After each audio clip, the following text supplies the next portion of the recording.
We're on the campus of Bennington College, where we're going to be attending an announcement dealing with the Southern Vermont Economic Zone, the next chapter in that story. Many of you will remember from last year, or earlier this year actually, that report was released which detailed demographic challenges and economic development challenges facing both Bennington and Windham counties. And today we're going to hear about $230,000 in federal funds that will be matched by local and state money that will go in part to hire a project manager for the effort to help economic development organizations coordinate better, and what are the next steps that are going to be involved in trying to bring new life to the Southern Vermont economy. The goal of this RCDI is so that the $200 million that rural development invested in Vermont last year, more of it, ideally we increase that dollar figure completely, but we want to invest more of that $200 million here in Bennington and across the hill in Windham County. And by shrinking the length of Route 9 and coming together and working together, we think that we can invest more of our business funding, more of our community infrastructure funding, and more of our housing money in these communities, thanks to this great community and economic development. This was really an opportunity for our recipients, our program people to come together and really start to ask questions and formulate the next steps forward. We wanted to bring in and introduce our newly hired project manager.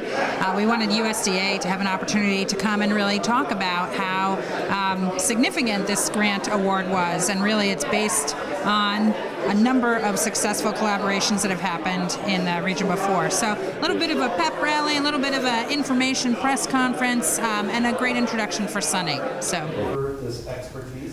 The foundation for the Southern Vermont Economy Project was put in place by a previous committee, which was formed by an act of the state legislature in 2015 to study the region's economy, and was known as the Southern Vermont Economic Development Zone. They issued a report this past January highlighting several areas of concern. One of them is shrinking population, which is projected to decline by 3.5% by 2030, while the rest of Vermont, aside from the two counties of Windham and Bennington, are only going to decline about 0.5%. It's also going to be an aging population here in Bennington and Windham counties, where 30% of the population is projected to be over 65 years of age by 2030. At the same time, there are numerous jobs unfilled, even as people are looking for them.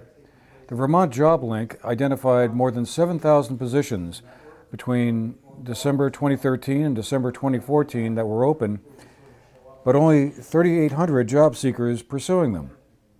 Meanwhile, tourism revenues are rebounding more slowly in southern Vermont than in northern Vermont. Rooms and meals tax receipts and retail sales are both more sluggish in southern Vermont than they are in the rest of the state. The eventual goal is for Bennington and Windham counties to join together to develop a Southern Vermont Comprehensive Development Strategy, or SEDS, for the two-county zone, which can open the door to federal funding for economic development well beyond the capacity of the state of Vermont. What do you see as the main challenge facing the Southern Vermont Economic Zone and forming a SEDS strategy going forward at this point? The biggest challenge is going to be working with people from a lot of different communities and starting to bring them together to work on the project, really to get people on the same page so that we can do this as a group.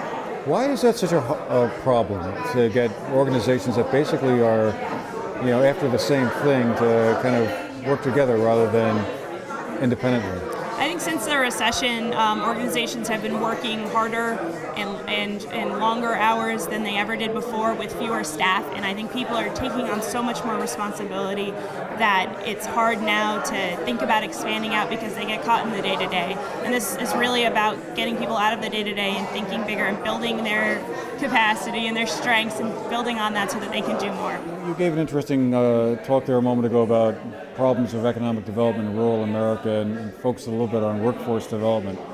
What do you see as the major problem facing workforce development in southern Vermont and this area? Is it different from elsewhere in the country, or pretty much the same?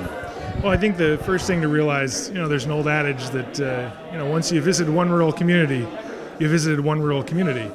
And, it's a way of saying that every community's challenges are different. However, there is an overarching theme in rural America, which The theme is that rural America is in transition. There are the types of skills that rural Americans need to succeed in a career are changing, and the types of skills that we need rural Americans to have for rural America to succeed are changing. Changing from in some parts of the country a coal-based economy, in some parts of the country a wood or pulp-based economy, or a manufacturing-based economy. It really changes based on the region you're in. However, the overarching theme is transition.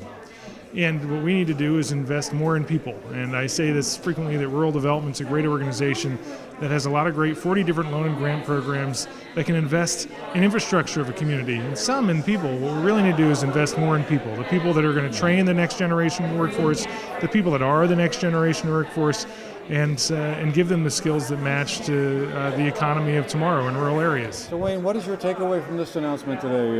Is this a step forward for the I think work it's a you step did forward. last year? I think one of the critical things here is money. We have, over the years, been strapped for any kind of money to invest in economic development activities in this part of the state.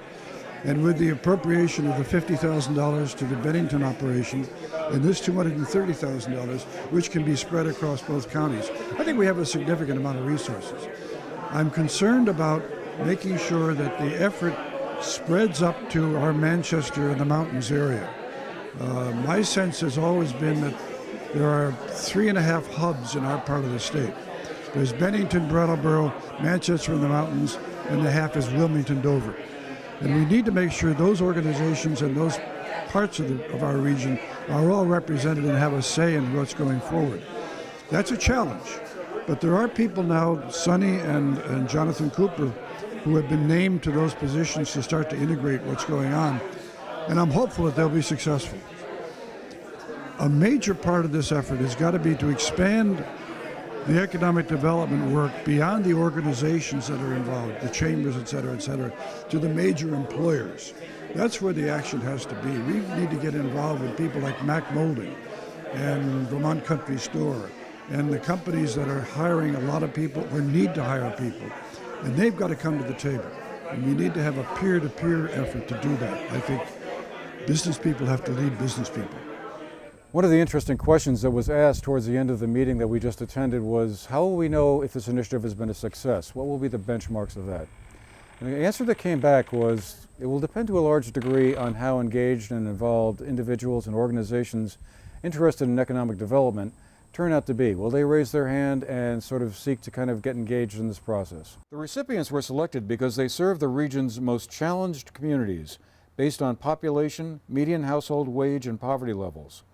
Those communities include Bennington, Reedsboro, Peru, Rupert, Bellows Falls, Wardsboro, and Brattleboro.